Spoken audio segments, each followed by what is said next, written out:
Bom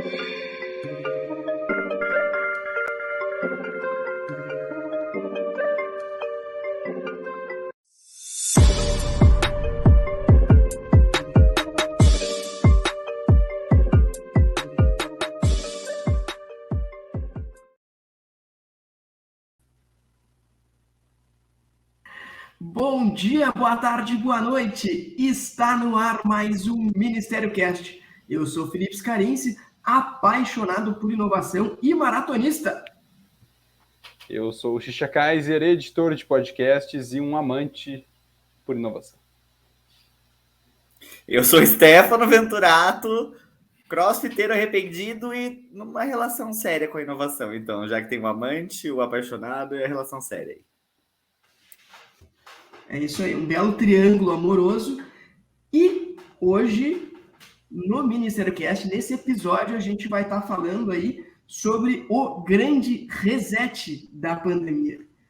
Não sei se todo mundo sabe do que se trata, mas só saberão de verdade depois que a gente passar pelo nosso queridíssimo Mokai Game.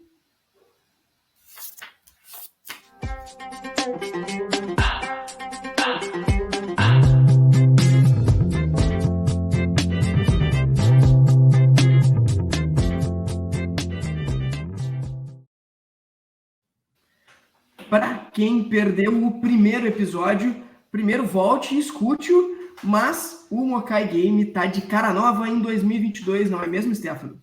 É isso aí, exatamente. A partir dessa temporada a gente está brincando de perfil aqui no Mokai Game. Então a gente vai dar aqui as clássicas dicas do jogo perfil, que eu estou certo que ao contrário de mim, você deve ter jogado quando era criança. E aí os ministeriáveis aqui vão competir entre si para ver quem acerta antes o perfil a partir da pessoa, ou a empresa, ou o animal, ou a atriz, ou o ator, ou o que quer que a gente esteja falando aqui. É um momento vergonha alheia que a gente teve que ensinar o Stefano a jogar perfil. Pois é, cara. É que eu sempre fui uma criança de rua, que jogava na rua, brincava na rua, né, filho? Um negócio mais tradicional. Eu gostava de ver a vida. Tem cara de quem foi criado de pé descalço, jogando bola na rua, abrindo dedão. Mas, Xixa, fala um pouquinho aí para os nossos queridos ouvintes, como é que eles podem aproveitar a parceria que nós temos com o Mokai. Parceria com o Mokai funciona para algumas regiões, que é Minas, no caso Belo Horizonte, São Paulo, capital, litoral norte do Rio Grande do Sul e a Grande Porto Alegre. Quem baixar o aplicativo Mokai Express, que é M-O-K-A-I Express, e usar o nome Ministério Cash na parte do cupom, vai ganhar 15% de desconto na sua compra no seu excelentíssimo sushi. É isso. E antes de começarmos, só repassar o placar aqui. O Xixa Kaiser está no topo do nosso ranking, com 19 pontos. Eu estou em segundo, com apenas 1 ponto, e o Stefano Venturato segue zerado. Não teve nem a oportunidade de não estar zerado. É isso que eu ia falar. Eu acho pior tá com 1 ponto do que tá com 0. Eu não joguei, então não tem como. Entendeu? Sim. Eu fui bem mais incompetente nesse caso, mas voltem no primeiro episódio para escutar. O Xixa acertou de primeira, sabendo que alguma coisa poderia ser feita de vento. Bom, espero que hoje a sorte esteja do meu lado, porque o Stefano preparou a cartinha de perfil. Pois é. Tem potencial desse Mokai Game durar pouco. Vamos ver se eu vou ser surpreendido, mas percebi aqui que eu deixei as coisas um pouco fáceis demais. Então, para começar, eu devo dizer aí, só repassando as regras, que é um negócio complicado, eu devo dizer do que eu estou falando. É isso? Isso. Tá bom. Isso. Eu sou uma empresa. E aí, quem começa é Felipe? Sou eu que começo. Eu quero... Lembrando, né? A gente tem dicas de 1 a 20, sendo que uma delas é o passo sua vez. Espero que eu não acerte o passo sua vez já de primeira.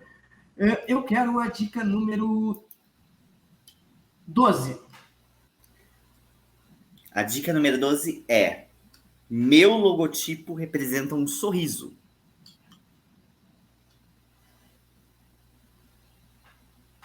Um sorriso? Sorriso. Vai a chutar? Amazon. Pela segunda semana consecutiva. E olha que eu achei que essa era uma das mais difíceis. Pela segunda semana consecutiva, temos um Mokai Game que termina na primeira dica. Não é possível. Não é possível. Eu vou repassar as dicas só para vocês verem como realmente eu tava fácil, mas o do sorriso não era. Podia ser tanta coisa. Tem um logotipo que é um sorriso, sorridentes é um sorriso. Eu acho sim, a primeira coisa, uma crítica aqui, porque o primeiro episódio ele foi meio que improvisado, né? Eu peguei no Google uma carta pronta. Eu perdi tempo fazendo isso. E dessa vez tu fez um que realmente foi bem fácil.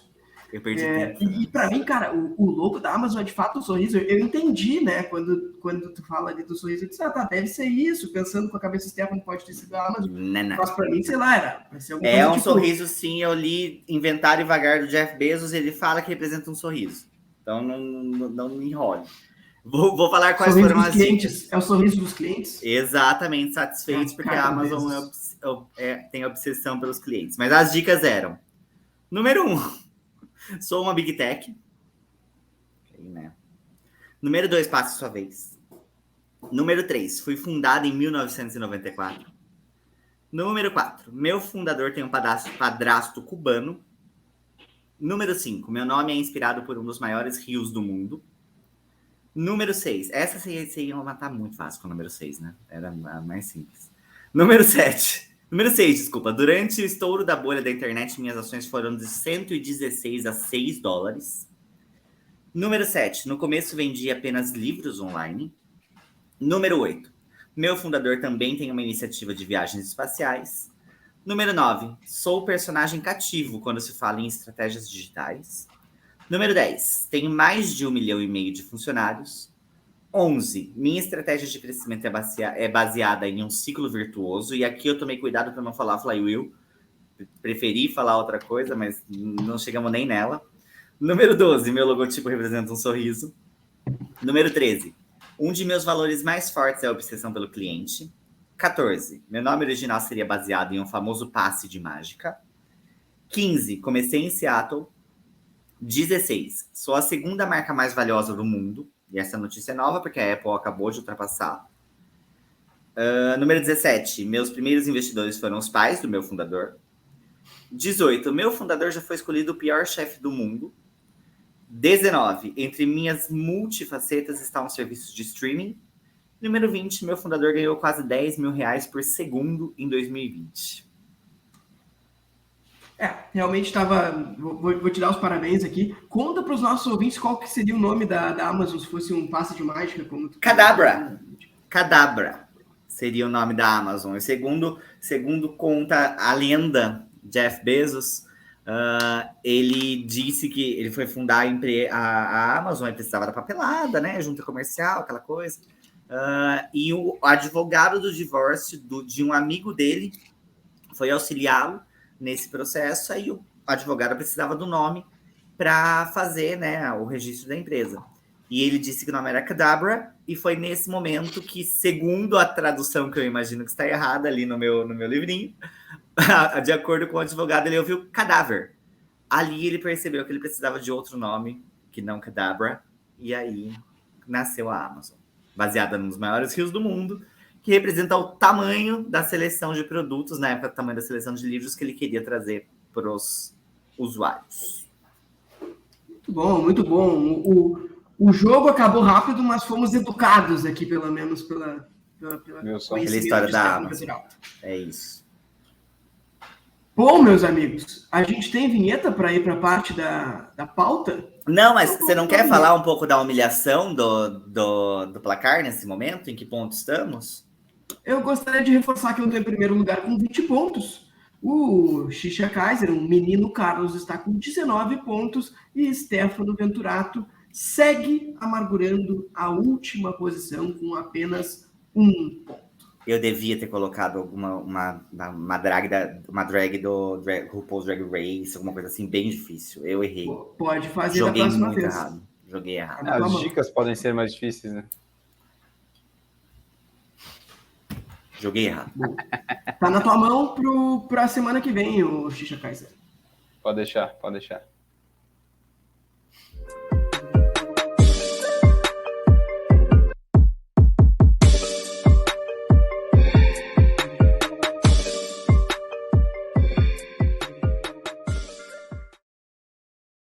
Bom, todo mundo tem aquele amigo, ou quem sabe você mesmo, mudou de vida, despirocou no meio da pandemia, achou que estava tudo errado, resolveu mudar tudo?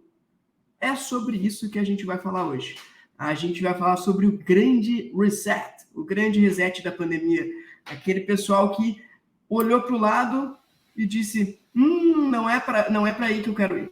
E começou tudo de novo. Será que foi a pandemia que fez a gente repensar tudo? E aí que tá. Será que a gente já não estava repensando antes? E a pandemia só acelerou isso, como acelerou uma série de outras coisas? Ou será que foi tudo por causa disso que a gente reconstruiu a nossa linha de pensamento, que a gente percebeu a finitude da vida e percebeu que a vida é muito pequena para ficar no trabalho que a gente não gosta? Bom, de uma forma ou de outra, a gente tem dados aqui para mostrar que as coisas realmente foram mexidas aí durante a pandemia. Né? Nos Estados Unidos, a gente tem o maior número histórico de pessoas pedindo demissão.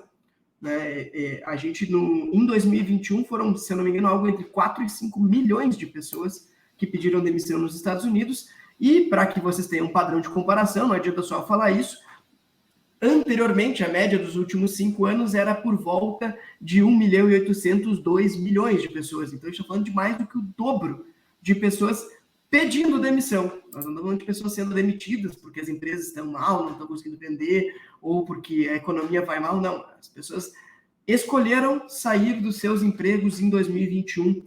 E isso é um fenômeno que não acontece só nos Estados Unidos.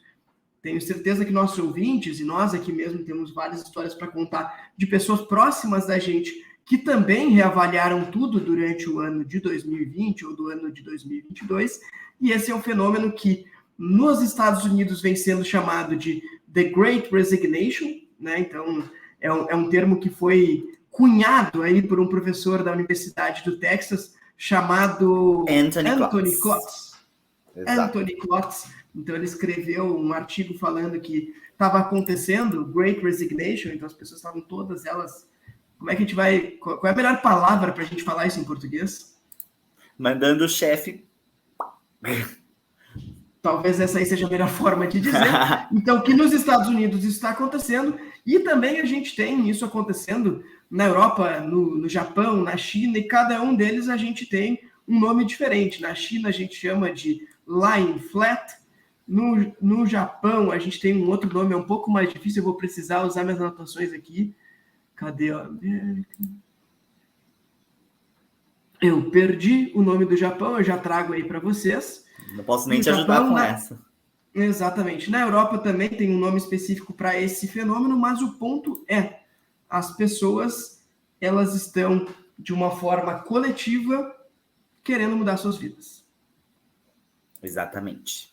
E como todo bom RH, como toda boa empresa, sempre tem uma explicação para tudo, tem uma conversa e que faz muito sentido, é muito racional, inclusive, que diz que essa concentração de pessoas saindo do trabalho em um momento muito pequeno e durante 2021, em comparação com o número de 2020, por exemplo, representa um número também de pessoas que, durante 2020, não quiseram sair do trabalho porque estavam preocupados, queriam manter o seu emprego, manter seu plano de saúde, manter uma estabilidade econômica.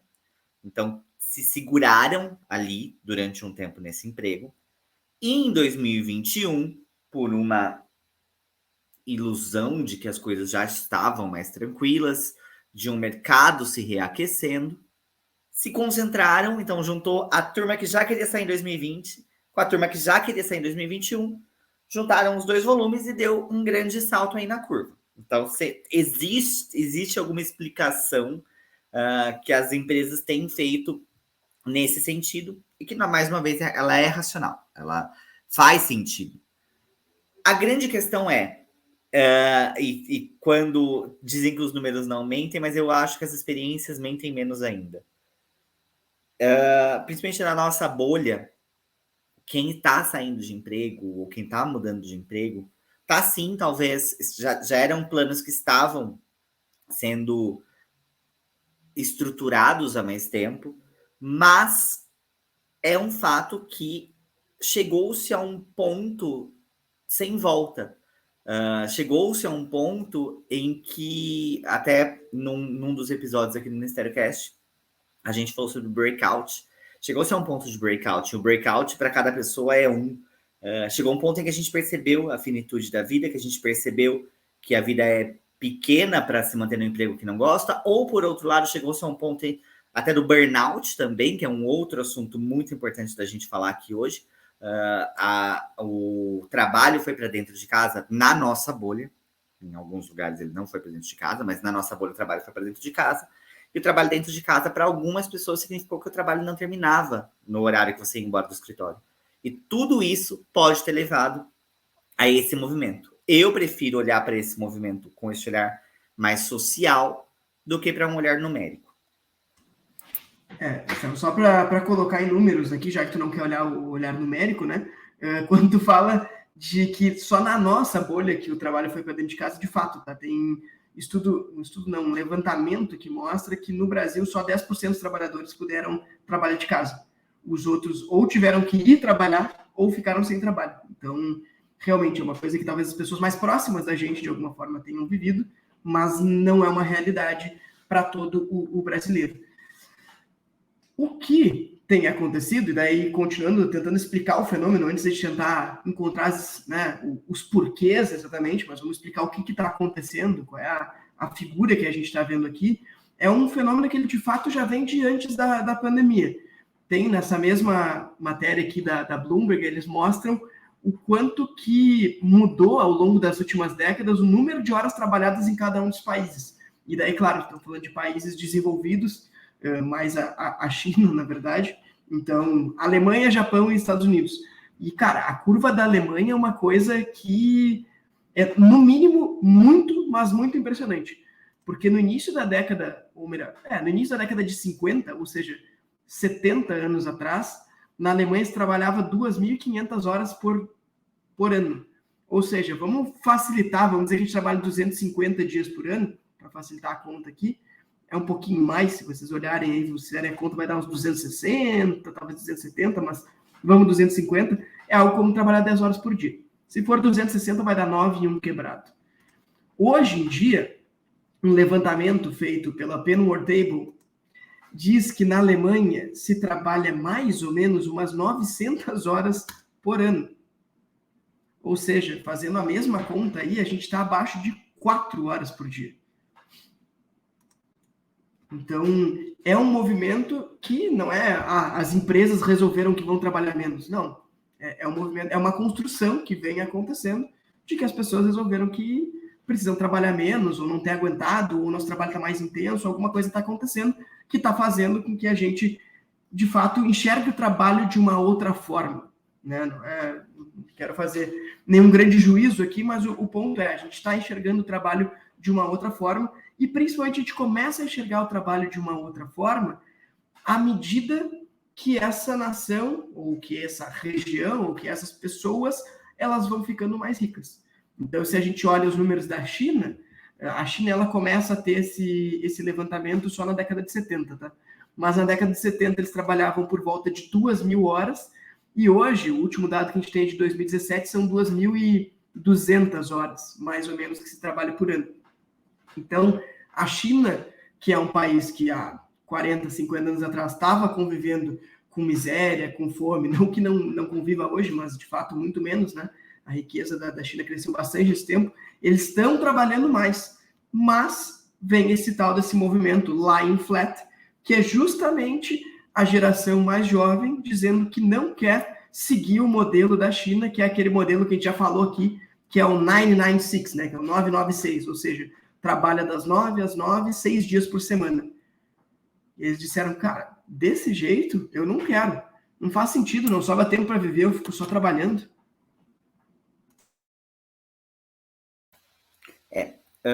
uma reflexão, e aí eu acho que certamente vocês devem ter encontrado isso aí, trazendo aqui, tropicalizando a discussão, o quanto países em desenvolvimento, ou países que não estão com uma economia tão aquecida, estão tendo a oportunidade, não sei nem se a palavra é essa, mas o quanto esse fenômeno está se repetindo nos países em desenvolvimento, ou países que estão com a economia não tão aquecida, como o Brasil. Uma coisa é você estar com o mercado aquecido e você poder trocar de emprego. Outra coisa é a gente estar no mercado não tão aquecido e não ter tantas oportunidades de troca de emprego assim. Mas o ponto é que está acontecendo. Né? Eu não sei se, mais uma vez, é muito fácil de fazer o efeito de comparação dentro da nossa bolha, mas as pessoas estão escolhendo empreender, as pessoas estão escolhendo ir para vagas diferentes, trabalhar pelo propósito, e só ecoando um pouco disso que o Felipe falou, as pessoas estão escolhendo encaixar o trabalho na vida e não encaixar a vida no trabalho. Isso tem sido um processo que a gente tem visto bastante e que também é resultado dessa reflexão aí que vem de outras gerações. Stefano, daí já entrando na parte de analisar o problema em si, tá? Eu acho que dá para a gente dividir em dois. No Brasil, de fato, e a gente está acostumado com isso, né? O Brasil ele tem quase que, não são dois países, são muitos países dentro do mesmo, mas a gente tem uma diferença muito grande de renda e, de fato, os trabalhadores que têm uma renda mais baixa, eles não têm nem a oportunidade de pensar isso. Não estou gostando do meu trabalho, não gosto do meu patrão. Cara, não tem muito o que ele pensar, porque, assim, se ele não fizer isso, não tem comida na mesa, não é nem no dia seguinte, à noite, não tem comida na mesa, então tem muita gente que está infeliz nos seus trabalhos, mas, assim, por pura necessidade. Quando a gente vai já para uma bolha um pouco mais privilegiada, um pessoal que pode escolher, realmente, daí começa a ter várias oportunidades aparecendo, que tem uma mobilidade muito grande, tem muitas vagas surgindo justamente porque as pessoas estão saindo, então existe uma mobilidade grande e também tem bastante gente indo empreender. Se a gente vai para um país mais desenvolvido e que a gente vai ter bastante dado para falar sobre isso, que é os Estados Unidos, aí a gente já começa a ver que o Great Resignation não é um fenômeno exclusivo de pessoas que têm o privilégio de poder, ou melhor, que têm o privilégio de ter uma grande renda ou algo do tipo. Nos Estados Unidos a gente começa a ver isso, principalmente, eu acho que tem um ponto bem importante a gente falar aqui, tem um programa de renda básica universal que foi lançado por conta da pandemia, eu não sei por quanto tempo vai se manter aquilo lá, mas que ele dá às pessoas a oportunidade de pensar um pouco melhor o que elas vão fazer da vida delas. Então, tem algumas pessoas críticas ao modelo de renda básica, dizendo, tá vendo? Tu dá a renda básica e daí o pessoal não quer trabalhar. Não acho que esse seja o argumento. Eu acho que à medida que tu deu a renda básica universal, a pessoa ela pode olhar para aquele trabalho que ela tem e dizer, cara, para isso aqui eu não vou sair de casa, vou procurar outra coisa. Até porque o trabalho, ele além de renda, ele também tem significado para a gente, né? Também a gente um pouco sobre o que a gente trabalha.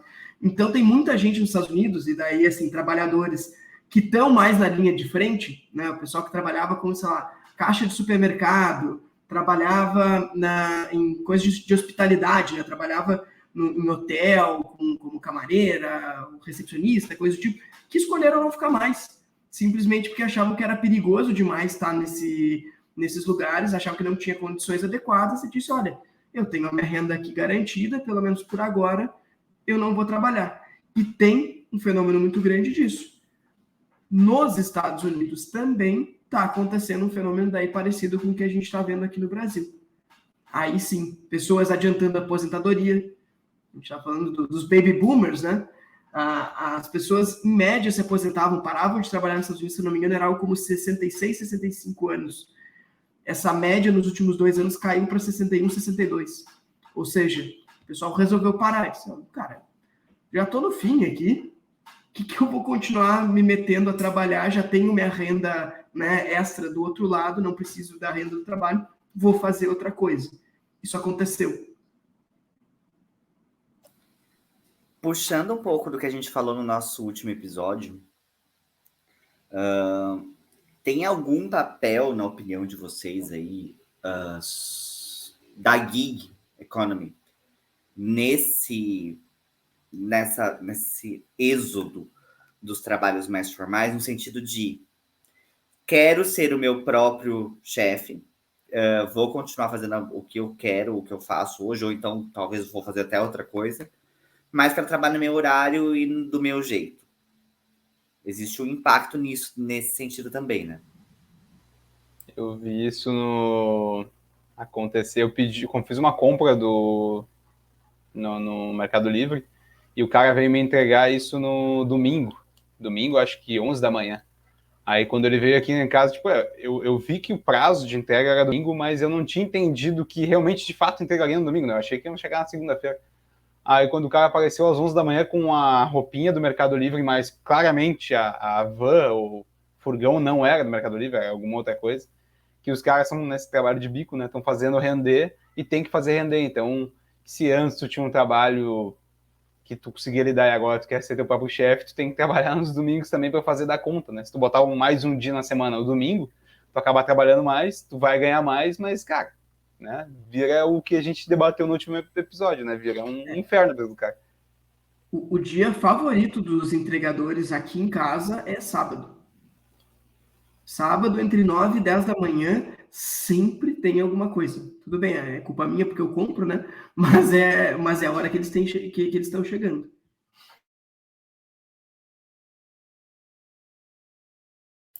Uma coisa que aconteceu também, pegando o exemplo da pandemia lá na empresa dos meus pais, que é a Cate Calçados, teve bastante gente que pediu para sair por não querer ter o contato com o público, né?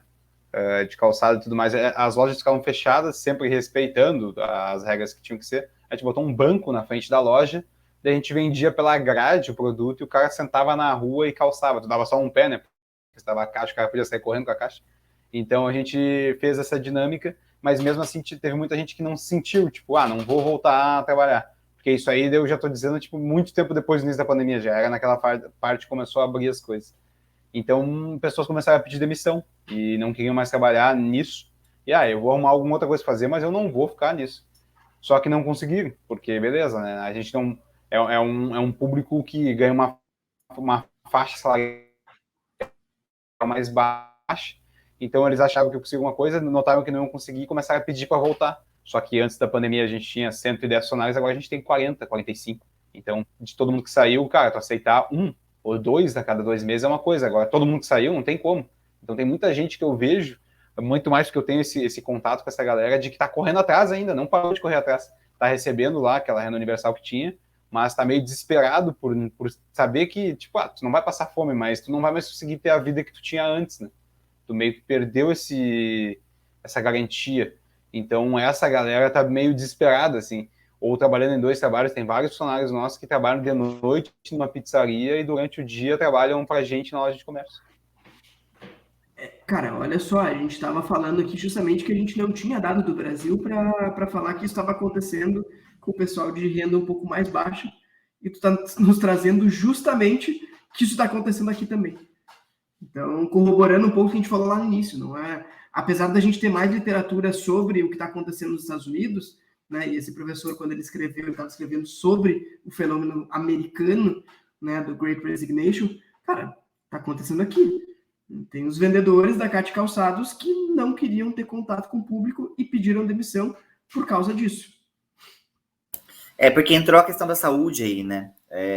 Não, eu não posso estar perto das pessoas porque tem pessoas com comorbidades na minha família, ou eu tenho comorbidades, ou eu, enfim, chegou uma questão muito importante, e isso talvez explique também o fenômeno também do pessoal sair quando volta do home office. Mais uma vez, trazendo para nossa bolha, em algum momento no ano passado, rolou a conversa de tipo, todo mundo volta para a empresa agora.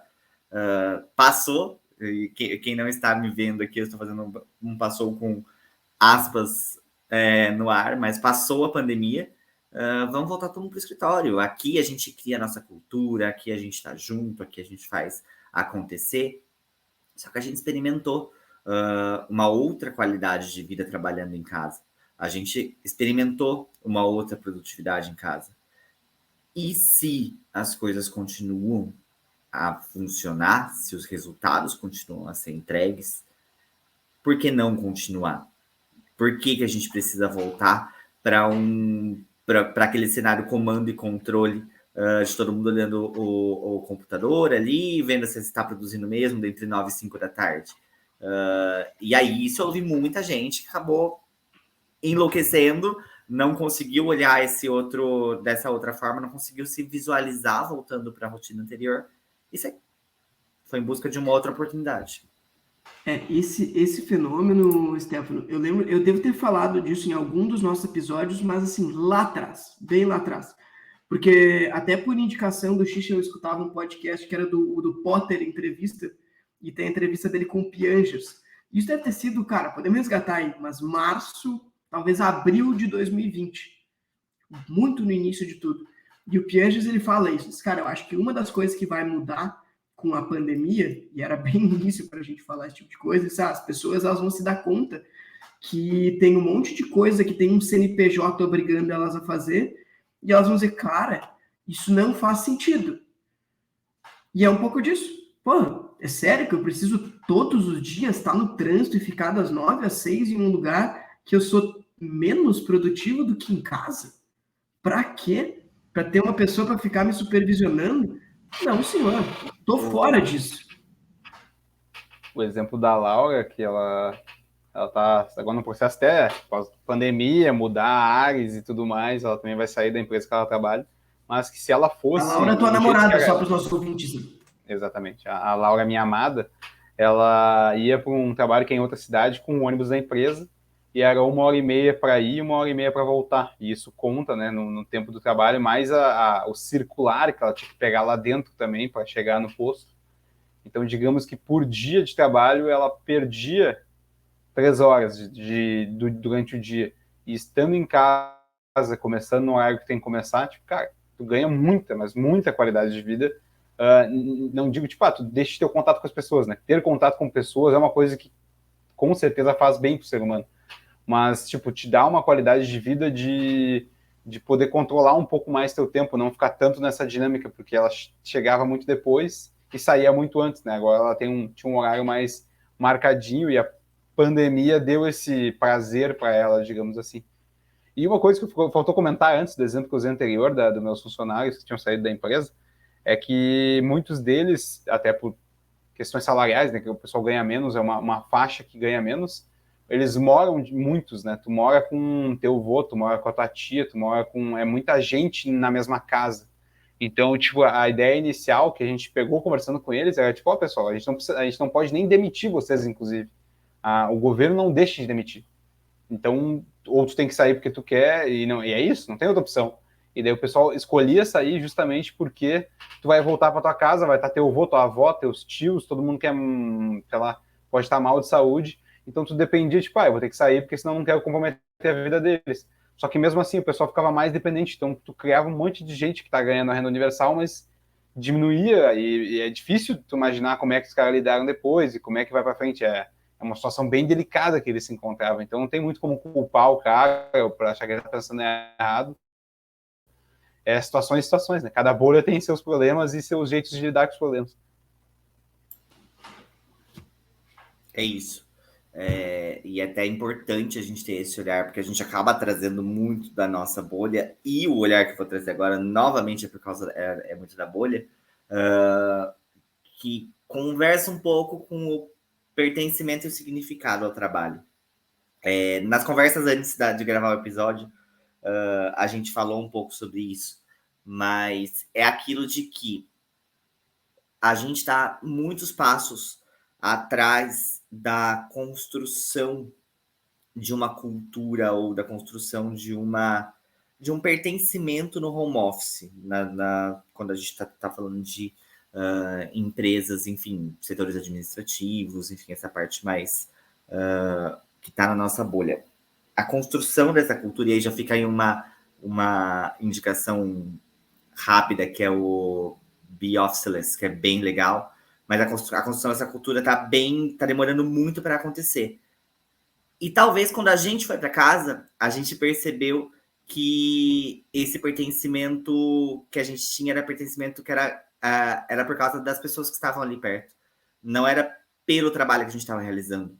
Não era pelo significado do trabalho que eu estava fazendo ali. Eu me sentia pertencendo à empresa, eu me sentia colado à empresa pelas pessoas que eu estava perto. E quando esses recursos deixaram de estar perto de mim, eu percebi que não fazia sentido eu continuar naquela empresa.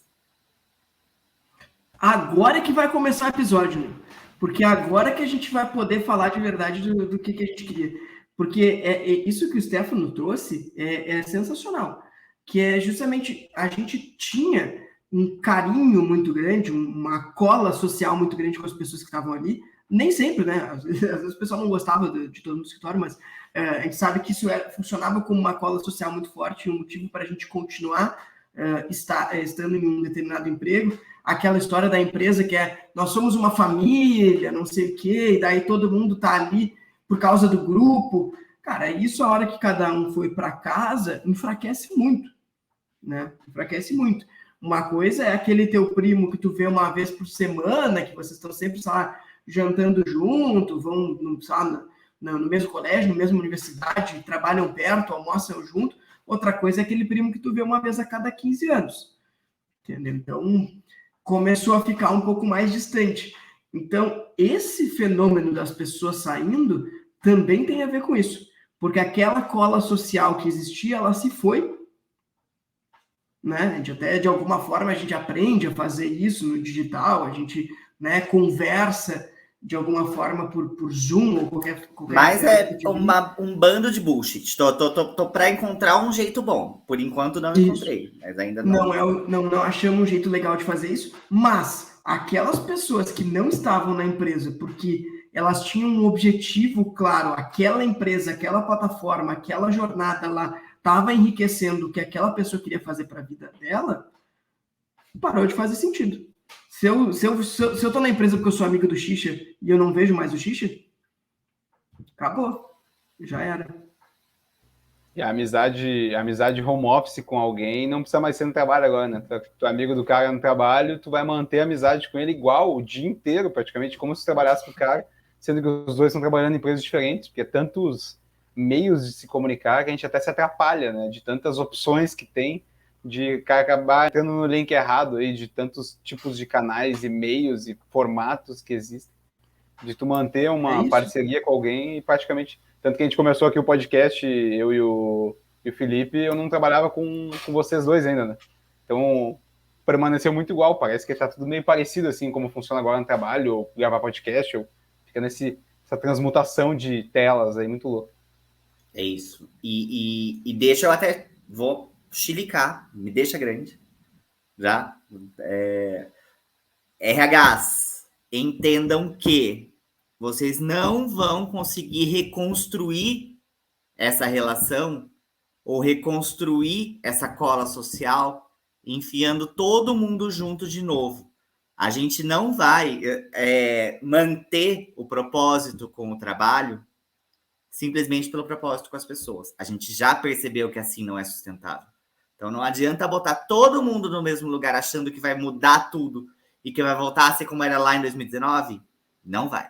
Porque a gente já percebeu que não é assim. E eu vou dizer que 2019 e alguns anos antes, inclusive, eu via várias palestras, muitas consultoras falando nas palestras, vocês já pensaram se a gente está aqui nesses últimos anos, a gente está vivendo um sonho, um pesadelo, e de uma hora para outra a gente acordou, que a gente está trabalhando, está fazendo todas essas, né, está trabalhando desse jeito específico, é uma coisa que na história da humanidade realmente tem 100, 150 anos que a gente trabalha do jeito que a gente trabalha.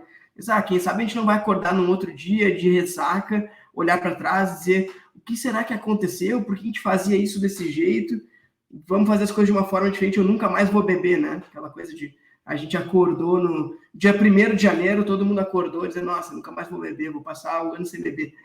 E eu acho que é um pouco do que a gente está vivendo. A gente está olhando para trás e dizendo, cara, aqueles padrões que a gente tinha, e acho que até a gente falar dos padrões é legal, porque a gente tem lá a Great Place to Work, né?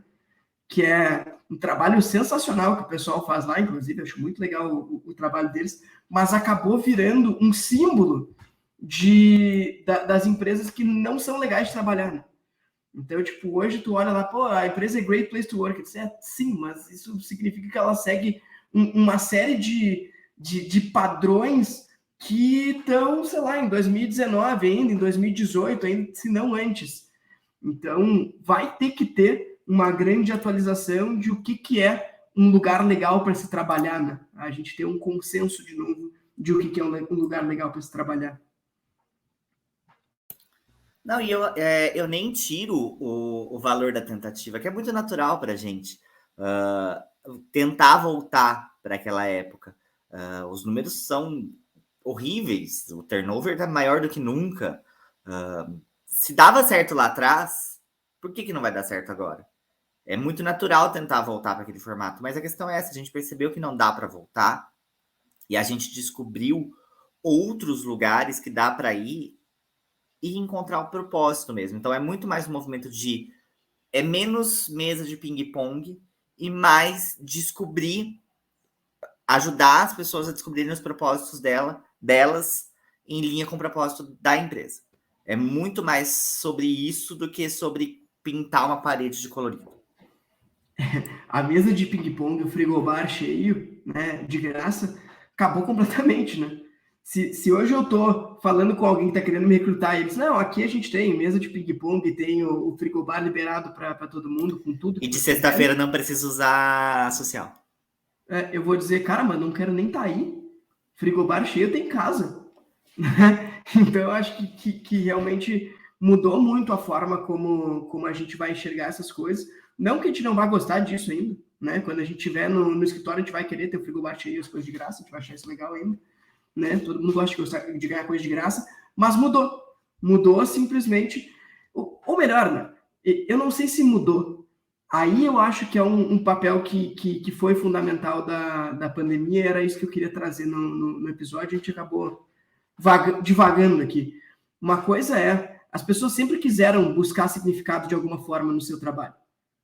Não é, agora que a gente teve pandemia, precisou que viesse um vírus aqui, matar milhões de pessoas, infectar outras milhões, para a gente perceber que a gente quer ter significado no trabalho. É óbvio que não é isso. A gente sempre quis. O que aconteceu foi que várias pessoas ao mesmo tempo tiveram esse clique. Porque daí, de novo, eu dei o exemplo ali da palestra que o pessoal dizia, né? Será que a gente não está aqui vivendo um pesadelo e a gente vai acordar?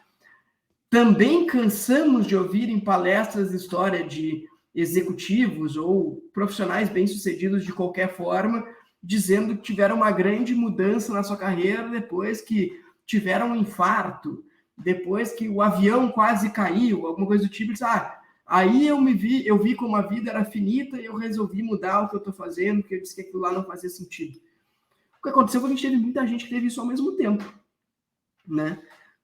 Não tem ninguém aqui, ou melhor, não conheço ninguém que não tenha ou tido, né, uma experiência de essa pessoa mesmo ter passado bastante trabalho com o vírus, ou alguém da família, ou alguém muito, muito próximo, né, que a gente tenha perdido dessa forma. Então, todo mundo se confrontou, teve um encontro muito próximo com o fim da vida nesses últimos 2 anos. E isso faz com que muita gente repense as coisas que a gente quer. Então, para mim, são 2 fenômenos ao mesmo tempo. Um deles é esse, e o outro, que eu acho que daí era o que a gente estava falando lá, de a gente foi para o home office, a gente percebeu como é bom, não sei o quê, que daí também, né, teve um monte de gente que, quando deu a pandemia, disseram lá em 2020, que era, sei lá, em junho, mais ou menos, quando as empresas começaram a dizer, não, a gente não volta mais esse ano, né? Porque até então estava o pessoal dizendo, não, mês que vem, em junho, lá a gente diz, não volta mais esse ano. O pessoal vendeu o apartamento em São Paulo, foi morar em Maresias. E daí o cara ficou 6 meses morando... Os nômades digitais, né? O cara ficou 6 meses morando em Maresias e disse, cara, eu não quero voltar para São Paulo. E aí? Então, acho que são 2 fenômenos acontecendo juntos. E tem uma galera que chama... vai lá, Xixá. Não, de eu acompanhando o LinkedIn, cara, que é uma coisa que eu não acompanhava tanto assim, eu comecei a acompanhar mais recentemente, e daí tem muita gente que agradece pelo trabalho que conseguiu, eu vejo muita gente curtindo publicação, coisa assim, aparece muito. E é muito engraçado que é sempre o mesmo setup de PC, independente da empresa que o cara começou a trabalhar.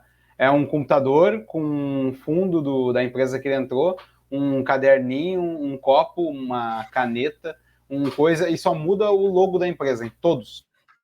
Então, tipo, fica muito visível que não importa em qual empresa tu vai trabalhar, tu vai ter que ter o mesmo setup diferente do lugar que tu tiver também. Então, tipo, teve muita gente que eu conhecia que se fudia no trabalho, se incomodava, tanto no presencial como no home office. Daí pensou essa pandemia, cara, quer saber? Eu vou tentar um monte de vaga que eu vou ganhar mais dinheiro, nem que eu me foda mais, não vai mudar nada. Mas, meu, cara, eu vou ter que trabalhar nisso aqui também, vai ser exatamente a mesma coisa, vai ser um setup, essa mesa aqui não vai mudar nada na minha vida.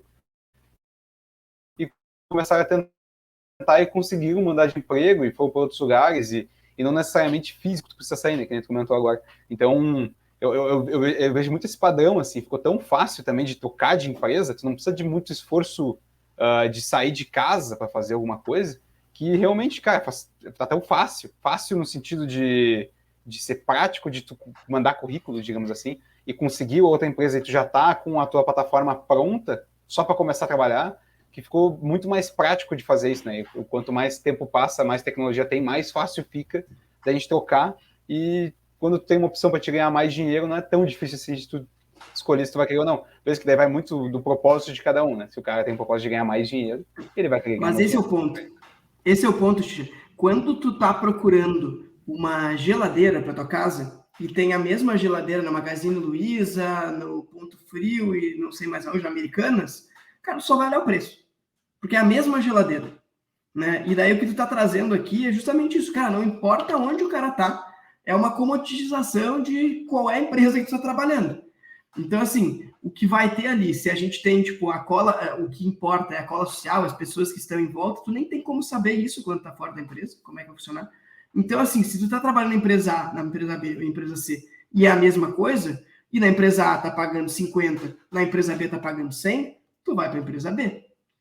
Então, assim, se tá, como tu falou, que tem a mobilidade maior, né? Tá fácil, vou lá, aplico um monte de vaga no LinkedIn ou em qualquer outra coisa, daqui a pouco me chamam e eu troco para ganhar mais, fechou.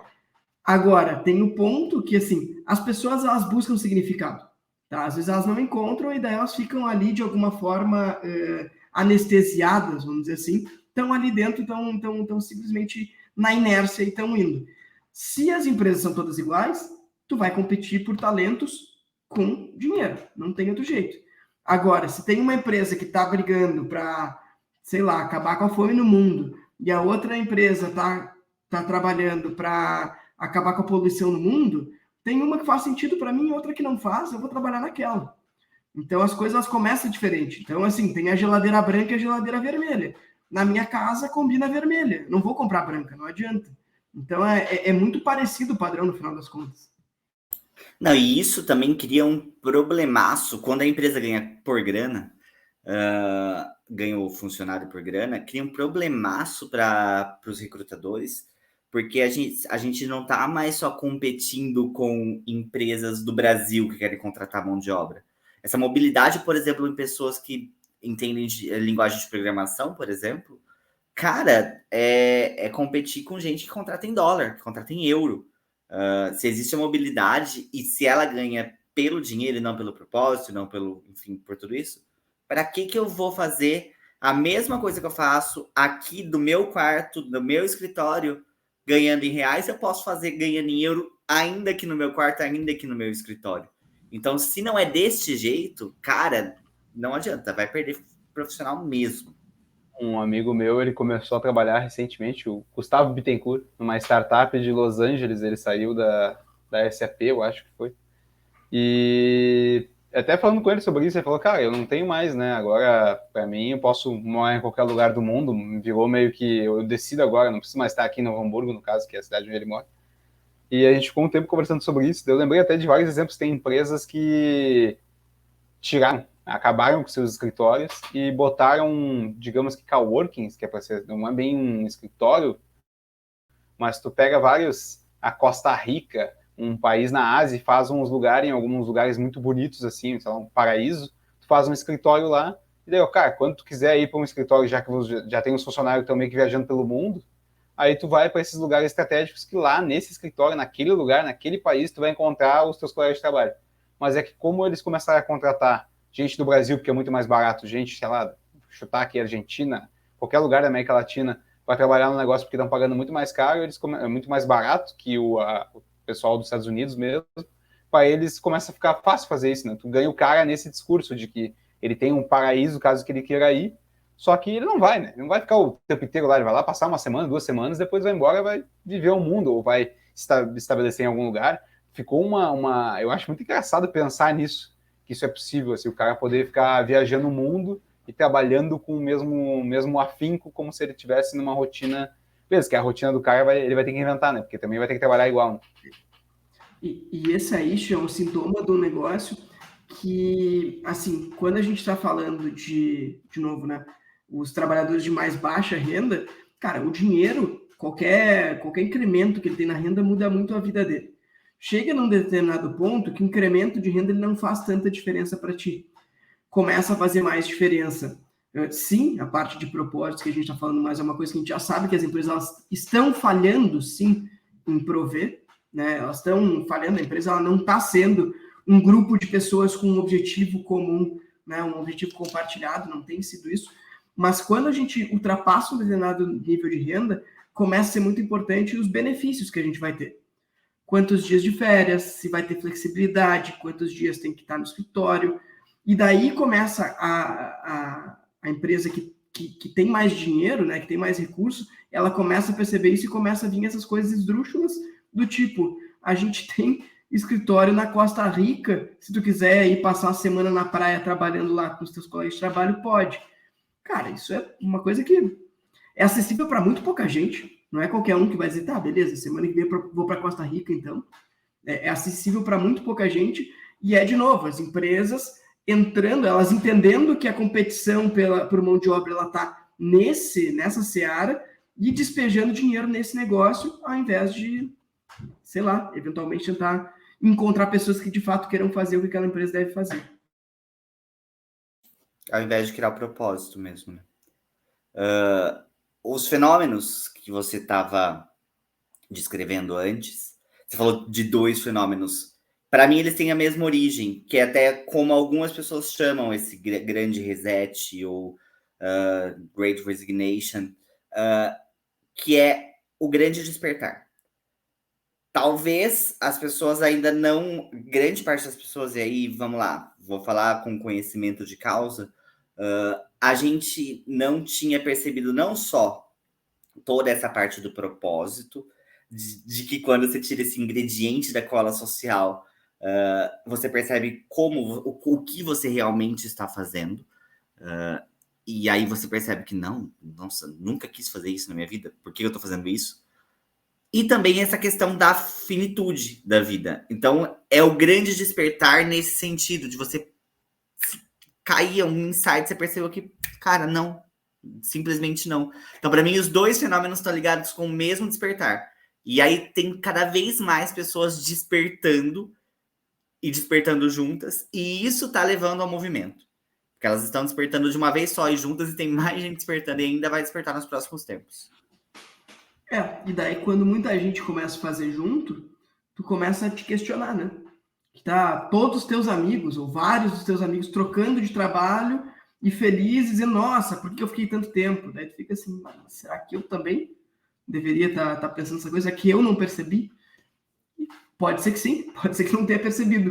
Então, acho que vai puxando e vai fazendo com que as pessoas elas tenham que refletir em relação a isso. Mas vai lá, se a gente for falar de forças que estão incentivando, né, esse movimento acontecer, de novo, né, ainda dentro das empresas, a gente falou em uns episódios atrás aí sobre como as empresas estavam doentes e como faziam as pessoas ficar doentes dentro das empresas, né? E a gente falou de burnout. Cara, a gente teve muita gente agora nos últimos 2 anos. Aí, vamos lá, vou pedir desculpa aos nossos ouvintes, porque eu não tenho os números, mas é muito mais um sentimento que eu tenho, eu acho que vocês talvez tenham também, de que teve mais gente em burnout. Porque a gente viveu um momento muito mais crítico. Claro, as empresas elas estavam passando por um momento de reconstrução, então dentro da empresa é difícil, mas a gente, nas nossas casas, nas nossas vidas pessoais, também.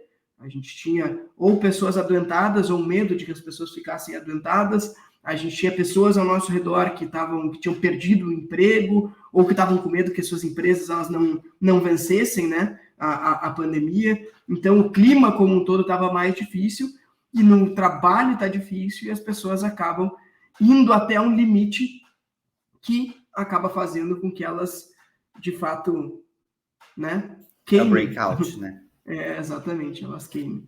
E eu acho que um ponto até, para a gente levar isso em consideração, vem um pouco do que eu estava falando um pouco antes, de adiar esse breakout por um tempo.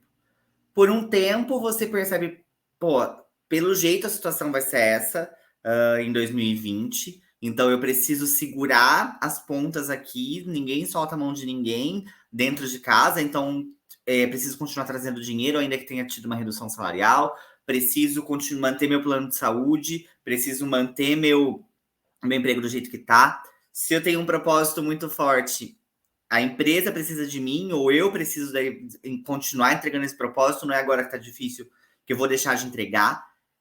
O emprego tá dentro de casa, então não tem um horário para começar, não tem um horário para acabar, mas eu entendo que isso é uma coisa que é provisória. Eu preciso entregar, preciso dar um sangue por mais tempo agora, mas daqui a pouco isso vai passar, e a gente foi indo assim de 15 em 15 dias, e depois virou um mês, e virou 2 meses, e a gente tá eu me surpreendi ouvindo no jornal essa semana que a gente tá falando de ano retrasado do início da pandemia.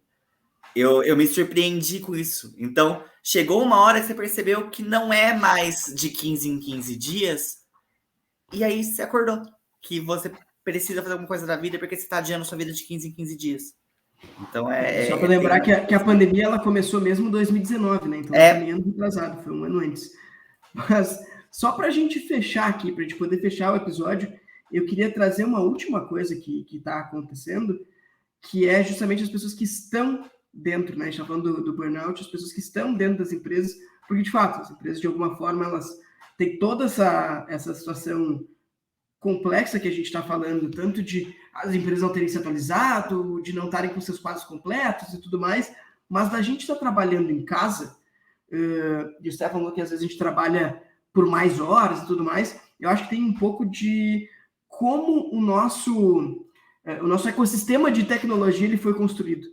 Ele é construído para fazer a gente ficar cada vez mais na frente do computador ou na frente de uma tela de celular. Então, o Instagram, o YouTube, o Facebook, qualquer uma das coisas que a gente usa aí o tempo todo nas nossas telas, eles são feitos para que a gente fique cada vez mais, que a gente use cada vez mais, que a gente tenha mais horas. A gente falou isso em alguns episódios atrás, que quanto mais horas tu está dentro de um aplicativo, mais valioso ele é. Então, a tecnologia ela é feita para que tu esteja mais tempo ali. E a gente está cheio de gente que está doente disso, né? De ser viciado em redes sociais, seja porque é viciado em like, seja porque não consegue parar de olhar o que está acontecendo no feed e assim por diante. E eu acho que a gente transporta um pouco esse cansaço, né? Esse não parar de estar o tempo inteiro olhando o que está acontecendo para dentro do trabalho, uma vez que eu não consigo ir embora do trabalho, porque o trabalho está sempre comigo.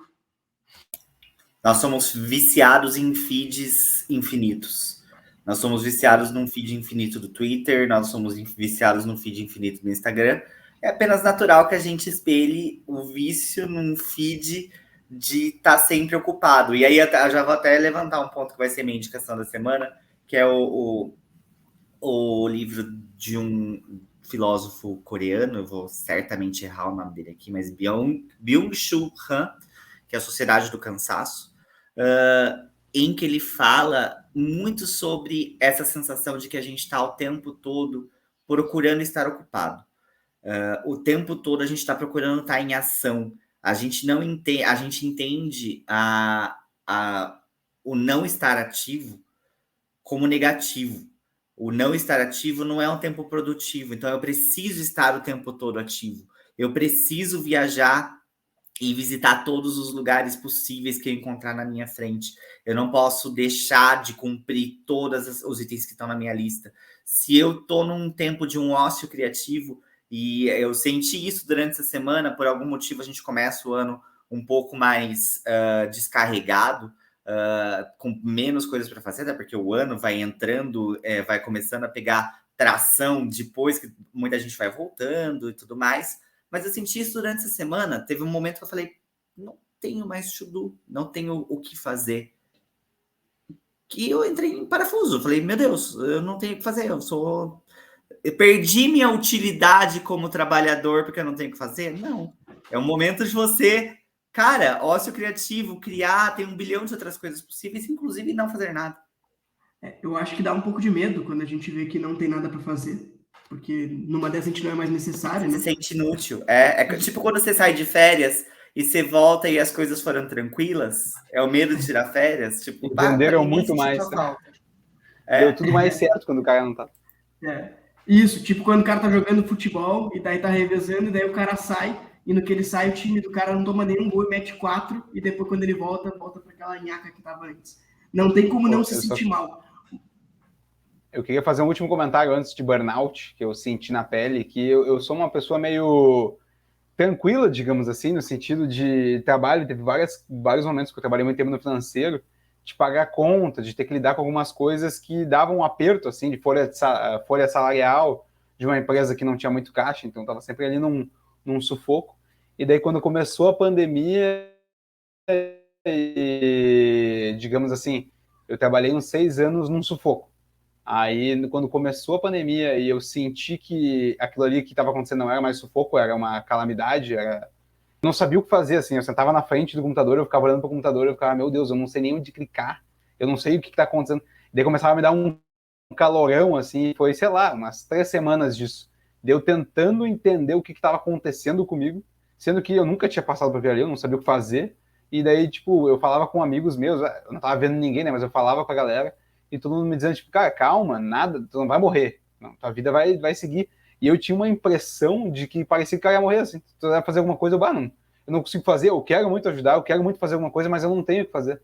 Aí eu ficava naquilo ali, e depois de um tempo que eu comecei a entender que dava para seguir a vida daquele jeito, beleza, que é um puta de um trabalho, foi um inferno, assim, fazer tudo acontecer, só que tu nota que a vida não acaba, ou tu fica, tipo, trabalhando sempre pra uma coisa não acontecer o tempo inteiro, e achando que se aquela coisa acontecer, como é que vai ser depois? Só que sempre existe um depois, né? Não vai acabar necessariamente. Então, naquele momento ali, quando veio a pandemia e estourou de vez o caixa da empresa, assim, tipo, fudeu, como é que faz? Aí, beleza, depois eu entendi que existem muitas empresas que funcionam no vermelho e num vermelho fudido, assim, e daí eu comecei a entender como gerar isso, como administrar isso, a quem recorrer, a quem conversar. Aí depois dali eu acho que eu comecei a ficar calmo de novo e comecei a trabalhar com paz, digamos assim. Poder, tipo, trabalhar ouvindo um podcast, alguma coisa assim. Mas eu fiquei um mês, assim, num estado de nervo, aquela sensação de que tu tá em casa, quando tu vai trabalhar, tu entra no trabalho, parece que começa a esquentar já, assim. Eu sentava na frente do computador e parecia que eu tava pegando fogo, assim, dava uma sensação ruim. E, sei lá, trabalhei 20 anos quase na mesma empresa, nunca tive isso, e naquela semana da pandemia, assim, ó, veio tudo possível. Eu imaginava que eu já tinha tido burnout algumas vezes, mas aquele momento ali que aconteceu comigo, eu tenho certeza agora, se eu tiver burnout de novo, eu vou saber o que está acontecendo, porque o que aconteceu naquele mês de março e abril ali de 2020, eu tenho certeza absoluta que era burnout, e ali estourou, ali eu senti que estourou.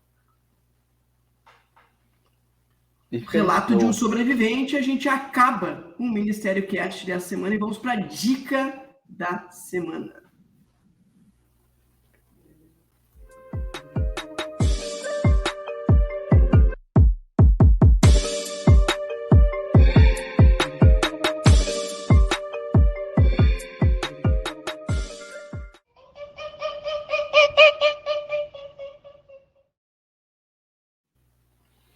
Vamos lá, Xixa, qual é a dica que tu vai trazer para os nossos ouvintes?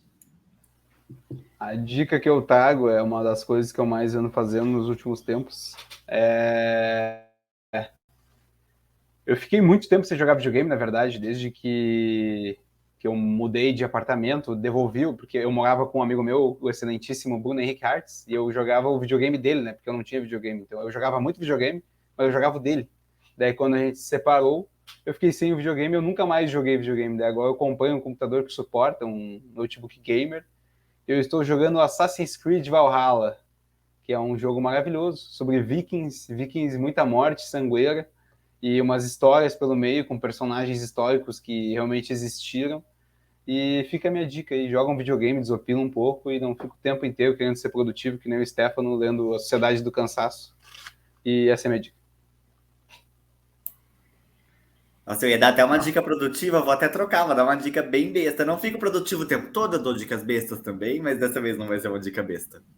Eu vou dar, a dica que eu vou dar é o podcast Vibes em Análise.